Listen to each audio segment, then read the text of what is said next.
Obecnie niekiedy zapominamy, że ekologia to dyscyplina naukowa podlegająca wszelkim krytycznym, analitycznym, ale także etycznym standardom współczesnych badań naukowych. Ekologia jest nauką zajmującą się badaniem procesów, które wpływają na rozmieszczenie i liczebność organizmów w różnej skali przestrzennej i czasowej.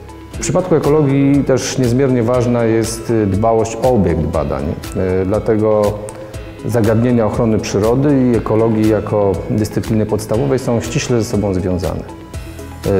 Drugą ważną implikacją wypływającą z definicji ekologii jest jej multidyscyplinarność.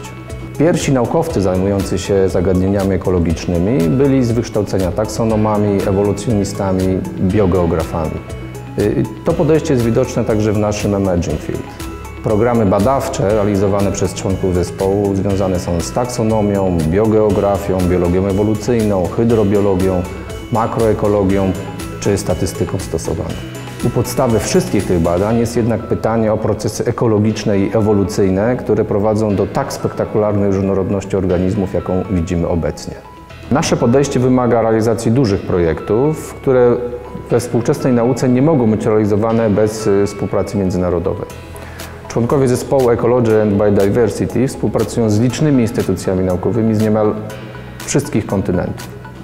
W naszej pracy wykorzystujemy wiele narzędzi i koncepcji współczesnej biologii, aby badać różnorodność biologiczną w różnej skali czasowej i przestrzennej oraz interakcje między organizmami i środowiskiem, w którym występują i ewoluują.